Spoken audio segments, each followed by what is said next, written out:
नमस्कार। आकाशवाणी से समाचार संध्या के साथ मैं विशाल शर्मा।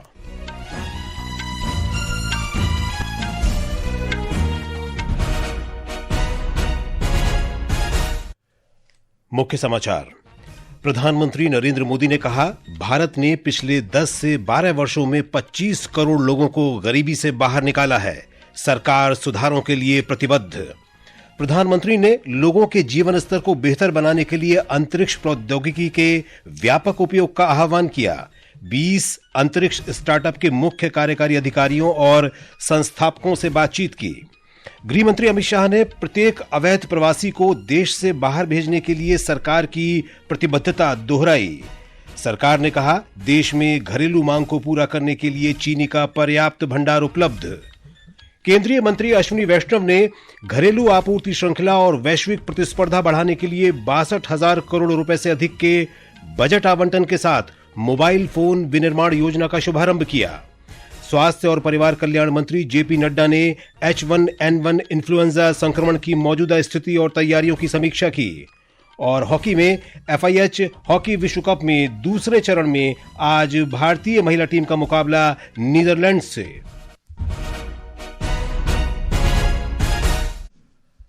और अब समाचार विस्तार से। प्रधानमंत्री नरेंद्र मोदी ने कहा है कि भारत ने पिछले 10 से 12 वर्षों में 25 करोड़ लोगों को गरीबी से बाहर निकाला है। Economic times world leaders forum को संबोधित करते हुए प्रधानमंत्री ने कहा कि हमारी सरकार सुधारों के लिए प्रतिबद्ध है। प्रधानमंत्री मोदी इस समय फोरम को संबोधित कर रहे हैं। आइए सुनते हैं उनका संबोधन। इलेक्ट्रॉनिक इंटरलॉकिंग की व्यवस्था है। 10,000 से ज्यादा लेवल क्रॉसिंग गेट्स को भी इंटरलॉकिंग से जोड़ा जा चुका है। इससे ह्यूमन एरर से होने वाले हादसों की आशंका बहुत कम हुई है। साथियों, जब 2014 में हमारी सरकार आई तो करीब 9,000 फाटक ऐसे थे जो अनमैन्ड थे। इन्हें हटाना कोई रॉकेट साइंस नहीं था। अनमैन्ड क्रॉसिंग की वजह से हजारों लोगों को अपनी जान गंवानी पड़ी, लेकिन पहले की सरकारों को इससे बहुत फर्क नहीं पड़ता था। हमने मिशन मोड में गत 10 वर्ष में इन अनमैन्ड क्रॉसिंग को समाप्त कर दिया। प्रधानमंत्री ने आज नई दिल्ली में अंतरिक्ष क्षेत्र से जुड़े 20 स्टार्टअप के मुख्य कार्यकारी अधिकारियों और संस्थापकों से बातचीत की। उन्होंने लोगों का जीवन स्तर बेहतर बनाने के लिए अंतरिक्ष प्रौद्योगिकी का व्यापक उपयोग करने को कहा। प्रधानमंत्री ने कहा कि भारत का अंतरिक्ष क्षेत्र वैश्विक प्रतिभाओं, कंपनियों और निवेश को आकर्षित करने का केंद्र बन सकता है। बैठक में स्टार्टअप संस्थापकों ने सरकार के फैसले की सराहना करते हुए कहा कि इससे अंतरिक्ष क्षेत्र में कई नए अवसर सृजित होंगे। गृह मंत्री अमित शाह ने आज सिलीगुड़ी के कावाखाली मैदान में 3 नए आपराधिक कानूनों पर 6 दिन की जागरूकता प्रदर्शनी का उद्घाटन किया। इस अवसर पर उन्होंने विधाननगर पुलिस कमिश्नरेट के नवनिर्मित भवन और नॉर्थ बंगाल मेडिकल कॉलेज और अस्पताल में 20 बिस्तरों वाले नशा मुक्ति केंद्र का भी उद्घाटन किया। इस अवसर पर श्री शाह ने कहा कि भारतीय न्याय संहिता BNS के 3 नए आपराधिक कानूनों से नागरिकों की सुरक्षा और मजबूत होगी।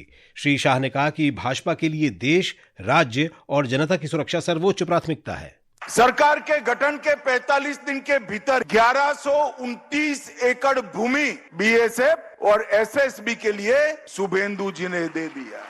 कुछ 29 एकड़ बाकी बचा है। मित्रों, ये तत्परता जो है वो भारतीय जनता पार्टी के मुख्यमंत्री नाते नहीं है। उनको मालूम है, जब तक घुसपैठ नहीं रोकती, ना पश्चिम बंगाल सुरक्षित रह सकता है, ना भारत सुरक्षित रह सकता है। श्री अमित शाह ने नागरिकता संशोधन अधिनियम CAA के बारे में कहा कि पुराने दंड कानूनों को समाप्त कर नई भारतीय न्याय संहिता बनाई गई है जो प्रौद्योगिकी, पारदर्शिता और समय सीमा पर आधारित है। मैं बांग्लादेश से आए हुए हिंदू, सिख, जैन शरणार्थियों को वादा कर कर जाता हूं कि 6 माह में आप सभी को हम नागरिकता दे देंगे भारत सरकार के गृह मंत्रालय ने अपने सारे अधिकार बंगाल सरकार के 8 कलेक्टरों को दे दिए हैं। एक एक घुसपैठिए को चुन चुन कर पश्चिम बंगाल से निकालने का मैं फिर से एक बार बंगाल की जनता को वादा करना चाहता हूं। गृह मंत्री ने कहा कि अवैध प्रवासन कतई बर्दाश्त न करने की नीति जारी रहेगी और अवैध प्रवासियों को पहचानने, नाम हटाने और निर्वासित करने की प्रक्रिया सख्ती से लागू की जाएगी। उन्होंने दोहराया कि हर अवैध प्रवासी को देश से बाहर भेजना सरकार की सर्वोच्च प्राथमिकताओं में है।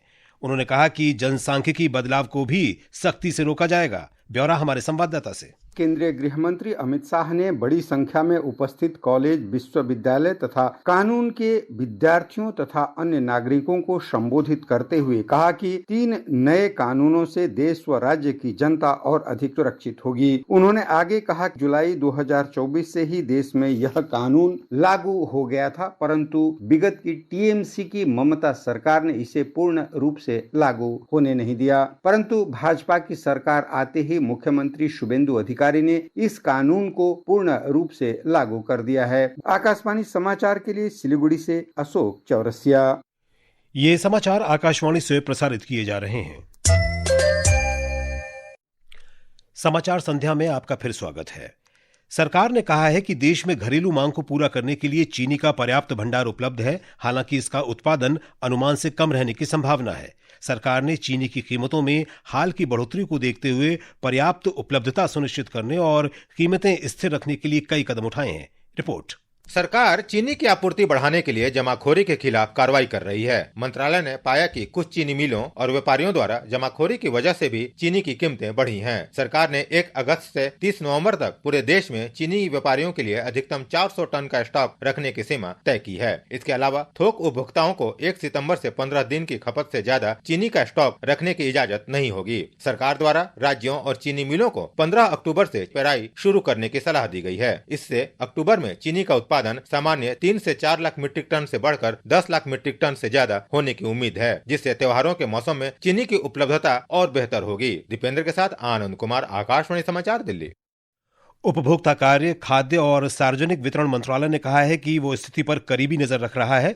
मंत्रालय ने कहा कि चीनी की कीमतों में हाल की बढ़ोतरी को इथेनॉल उत्पादन के लिए चीनी के इस्तेमाल से जोड़ना सही नहीं है। केंद्रीय इलेक्ट्रॉनिक्स और सूचना प्रौद्योगिकी मंत्री अश्विनी वैष्णव ने आज मोबाइल फोन विनिर्माण योजना MPMS का शुभारंभ किया। केंद्रीय मंत्रिमंडल ने पिछले महीने 62,500 करोड़ रुपए के बजट आवंटन के साथ इस योजना को मंजूरी दी थी। मंत्रालय ने योजना की अधिसूचना जारी कर दी है। योजना का उद्देश्य उत्पादन का स्तर बढ़ाकर मोबाइल विनिर्माण की आपूर्ति श्रृंखला को मजबूत और व्यापक बनाते हुए घरेलू विनिर्माण क्षमताओं को सशक्त बनाकर वैश्विक प्रतिस्पर्धा में देश की स्थिति मजबूत करना है। इस योजना से भारतीय मोबाइल ब्रांड को बढ़ावा देने और रोजगार के अवसर सृजित करने में भी मदद मिलेगी। नई दिल्ली में मीडिया को संबोधित करते हुए श्री वैष्णव ने कहा कि ये योजना भारतीय स्वामित्व वाले मोबाइल ब्रांड, बौद्धिक संपदा और डिजाइन के विकास को महत्वपूर्ण बढ़ावा देगी। भारत में मोबाइल और इलेक्ट्रॉनिक्स के कंपोनेंट का इकोसिस्टम बहुत वाइड स्प्रेड हो गया है। एमएसएमई और फाइनल प्रोडक्ट्स के बीच में पूरा एक वैल्यू चेन का रिलेशन है। उस तरीके से ये चीज डेवलप हो रही है। पीएलआई केवल एक प्योरली प्रोडक्शन बेस्ड था। इसमें डोमेस्टिक वैल्यू के लिए अलग से, डोमेस्टिक वैल्यू एडिशन के लिए अलग से रखा गया है और साथ ही साथ इंडियन ब्रांड को डेवलप करने के लिए, इंडियन आईपी को डेवलप करने के लिए, इंडियन डिजाइन को डेवलप करने के लिए अलग से प्रोविजन रखे गए। इलेक्ट्रॉनिक्स और सूचना प्रौद्योगिकी मंत्रालय के सचिव एस कृष्णन ने कहा कि योजना की अवधि के दौरान देश में मोबाइल फोन का संचयी उत्पादन करीब 39 लाख करोड़ रुपए तक पहुंचने की उम्मीद है। सरकार ने फिर कहा है कि भारतीय नाविकों की सुरक्षा और कल्याण उसकी सर्वोच्च प्राथमिकता है। विदेश मंत्रालय के प्रवक्ता रणधीर जायसवाल ने आज नई दिल्ली में कहा कि भारत पश्चिम एशिया के घटनाक्रम पर कड़ी नजर रखे हुए है। श्री जायसवाल ने विदेशी ध्वज वाले 2 जहाजों से संबंधित घटना के बारे में कहा कि सरकार उनकी सुरक्षा को लेकर संबंधित अधिकारियों के साथ संपर्क बनाए हुए है। 2 ships which are foreign flagged. 2 जहाज हैं, दोनों पर विदेशी झंडे लगे हैं। उन पर कुल 22 भारतीय नाविक सवार हैं। अब तक मिली जानकारी के मुताबिक वे सभी सुरक्षित हैं। सरकार उनकी सुरक्षा और भलाई सुनिश्चित करने के लिए इस मामले में संबंधित अधिकारियों से संपर्क में है। We are in touch with the authorities that are concerned in this. विदेश मंत्रालय की सचिव श्रीप्रिया रंगनाथन की फिलिस्तीन यात्रा के बारे में प्रवक्ता ने कहा कि यात्रा के दौरान उन्होंने फिलिस्तीन के विकास साझीदार के रूप में भारत की प्रतिबद्धता व्यक्त की। प्रवक्ता ने बताया कि सुश्री रंगनाथन ने फिलिस्तीन के लोगों के लिए जीवन रक्षक दवाओं की एक खेप भी फिलिस्तीन सरकार को सौंपी। स्वास्थ्य और परिवार कल्याण मंत्री जगत प्रकाश नड्डा ने आज देश में H1N1 इन्फ्लुएंजा संक्रमण की मौजूदा स्थिति और तैयारियों की समीक्षा की। बैठक में श्री नड्डा ने निरंतर सतर्कता, निगरानी और सक्रिय तैयारियों की आवश्यकता पर बल दिया। उन्होंने इन्फ्लुएंजा के मामलों पर कड़ी नजर रखने के भी निर्देश दिए। विज्ञान और प्रौद्योगिकी राज्य मंत्री जितेंद्र सिंह ने कहा है कि भारत के पास स्वास्थ्य सेवा उन्नत बनाने का अनूठा अवसर है। उन्होंने कहा कि इसके साथ ये सुनिश्चित करना भी जरूरी है कि तकनीकी उपलब्धियां सुलभ, सस्ती और उच्च गुणवत्ता वाली हों। डॉक्टर सिंह ने कहा कि भारत का चिकित्सा प्रौद्योगिकी क्षेत्र वर्तमान में लगभग 12 अरब डॉलर का है। भारत आंध्र प्रदेश के विशाखापट्टनम में ब्रिक्स युवा मंत्रियों और ब्रिक्स खेल मंत्रियों की बैठकों की मेजबानी करेगा। ब्रिक्स युवा मंत्रियों की बैठक कल और ब्रिक्स खेल मंत्रियों की बैठक 23 अगस्त को होगी। इन बैठकों की अध्यक्षता युवा कार्यक्रम और खेल मंत्री मनसुख मांडविया करेंगे। सरकार ने कहा है कि संशोधित व्यवस्था के अंतर्गत प्रत्यक्ष विदेशी निवेश के 29 प्रस्तावों के बारे में सूचना मिली है। इनमें 4,800 करोड़ रुपए से अधिक के निवेश प्रस्ताव शामिल हैं। इन प्रस्तावों में सूचना प्रौद्योगिकी, AI, संचार, विनिर्माण, औषधि, डेटा सेंटर और परिवहन सेवाओं सहित कई क्षेत्र शामिल हैं। ये समाचार हमारी वेबसाइट www.newsonair.gov.in और हमारे न्यूज ऑन AIR ऐप पर भी उपलब्ध हैं। और अब कुछ खेल खबरें। FIH हॉकी विश्व कप के दूसरे चरण में आज अम्स्टरडैम में भारतीय महिला टीम का मुकाबला मेजबान नीदरलैंड से होगा। मैच भारतीय समय अनुसार रात 9:30 बजे से शुरू होगा। इससे पहले कल भारत ने पूल डी के अपने अंतिम मैच में इंग्लैंड के साथ गोल रहित ड्रॉ खेलकर दूसरे दौर में प्रवेश किया था। भारतीय महिला पहलवान काजल ढोचक ने लगातार दूसरी बार अंडर-20 विश्व कुश्ती चैंपियनशिप का खिताब जीत लिया है। महिलाओं के 76 किलोग्राम वर्ग में काजल ने फाइनल में चीन की जिंगरू सून को 7-0 से हराकर स्वर्ण पदक जीता। 72 किलोग्राम वर्ग में भारत की तनु शर्मा और 62 किलोग्राम वर्ग में सविता ने रजत पदक अपने नाम किया। 68 किलोग्राम वर्ग में स्वर्ण पदक के लिए फाइनल में भारत की मानसी लाथेर का मुकाबला चीन की चेंग लिंग से होगा और 59 किलोग्राम वर्ग के रैपिचेस राउंड में कोमल स्पेन की रोजा मोलिना के साथ खेलेंगी।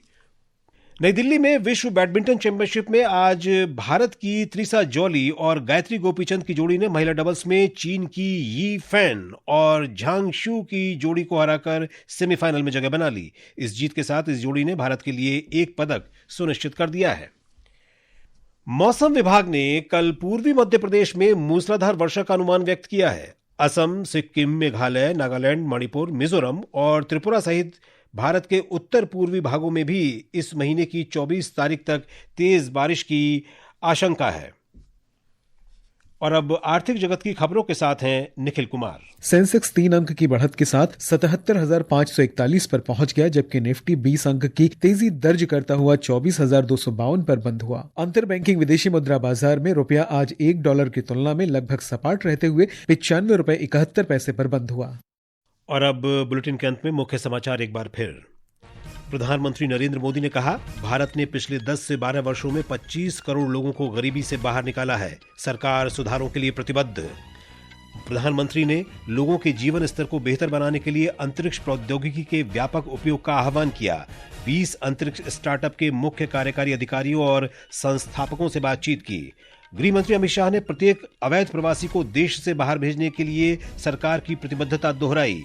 सरकार ने कहा, देश में घरेलू मांग को पूरा करने के लिए चीनी का पर्याप्त भंडार उपलब्ध। केंद्रीय मंत्री अश्विनी वैष्णव ने घरेलू आपूर्ति श्रृंखला और वैश्विक प्रतिस्पर्धा बढ़ाने के लिए 62,000 करोड़ रुपए से अधिक के बजट के आवंटन के साथ मोबाइल फोन विनिर्माण योजना का शुभारंभ किया। स्वास्थ्य और परिवार कल्याण मंत्री जेपी नड्डा ने H1N1 इन्फ्लुएंजा संक्रमण की मौजूदा स्थिति और तैयारियों की समीक्षा की। और हॉकी में FIH हॉकी विश्व कप में दूसरे चरण में आज भारतीय महिला टीम का मुकाबला नीदरलैंड से।